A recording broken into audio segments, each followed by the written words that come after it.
નમસ્કાર, વાયએનએન ન્યૂઝમાં આપનું સ્વાગત છે। સમાચારમાં વાત કરીએ તો તરસાલીની મનોકામના સોસાયટીમાં મોટી ચોરીની ઘટના સામે આવી છે, જેમાં બંધ મકાનને નિશાન બનાવી ચોરોએ 30 થી 35 લાખના મુદ્દા માલની તસ્કરી કરી હોવાનું જાણવા મળ્યું છે। તરસાલી વિસ્તારમાં આવેલી મનોકામના સોસાયટી નંબર 1ના D20 મકાનમાં રહેતો શિરસાટ પરિવાર મહારાષ્ટ્ર ખાતે એક પારિવારિક કાર્યક્રમમાં ગયો હતો। આ દરમિયાન બંધ મકાનનો લાભ ઉઠાવી અજાણ્યા ચોરોએ ઘરમાં પ્રવેશ કરી આશરે રૂપિયા 30 થી 35 લાખના દાગીના, રોકડ રકમ અને કિંમતી સામાનની ચોરી કરી ફરાર થઈ ગયા હોવાનું સામે આવ્યું છે। પરિવાર પરત ફરતા ઘરમાં ચોરી થયાની જાણ થતાં વિસ્તારમાં ખળભળાટ મચી ગયો હતો। આ ઘટનાની જાણ પોલીસને કરવામાં આવતા પોલીસ કાફલો સ્થળ ઉપર દોડી આવ્યો હતો અને વધુ તપાસ હાથ ધરી છે। ત્યારે આ ચોરીને લઈને સ્થાનિકોમાં સુરક્ષાને લઈને ચિંતા જોવા મળી રહી છે। રિપોર્ટર રાહુલ રાજપૂત। જ્યારે સામેવાળા વ્યક્તિઓ દ્વારા કોલ કરવામાં આવ્યો ત્યાર પછી તમે શું કર્યું? એ સામેવાળા વ્યક્તિએ કોલ કરવામાં આવ્યો ત્યાર પછી અમે અમારા વડોદરામાં રહેતા બીજા રિલેટિવને કોલ કર્યો અને એમણે આ બાબતની જાણ કરી કે તમે જાઓ અને જરા જુઓ કે શું સ્થિતિ છે ત્યાં। જી, સંપૂર્ણ ઘરના કેટલા મેમ્બરો કેટલા દિવસ માટે ફરવા ગયા હતા? અમારો પ્લાન 4 દિવસનો હતો। અમે ફેમિલી ફંક્શન એટેન્ડ કરવા માટે મહારાષ્ટ્ર જવાના હતા। અને પછી ખબર પડતા તરત પાછળ? હા, ખબર પડતા અમે વચ્ચેથી પ્લાન અમારો ડ્રોપ કર્યો અને તરત અમે પાછા વડોદરા આવવા રવાના થયા।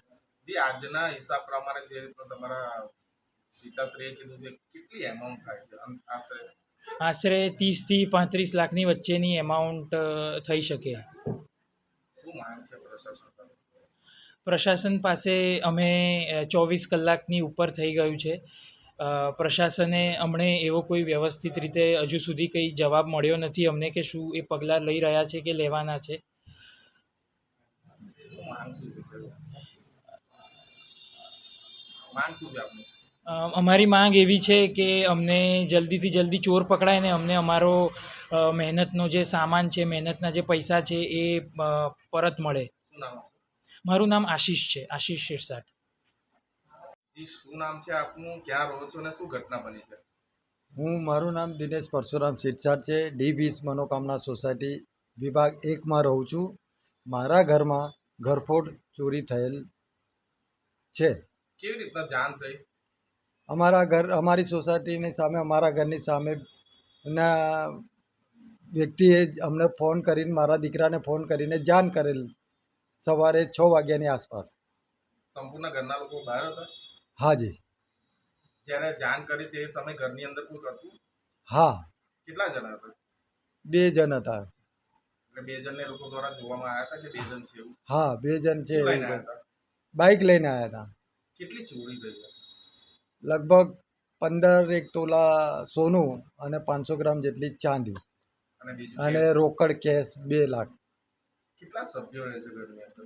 અમે 5 સભ્યો છીએ। જે આ ચોરી થઈ કઈ તારીખે ચોરીનો બનાવ બન્યો? આ ચોરીનો બનાવ વહેલી સવારે 25 તારીખે। તમે આયા ત્યારે તમે બધું ઘર ખોલીને ચેક કર્યું? ના, ભાઈને જાણ કરેલું। મારો મોટો ભાઈ, મારો મોટા ભાઈને મેં તરત જ ત્યાંથી જાણ કરેલ, એ આવી ગયા હતા। Subscribe now and press the bell icon. Never miss an update.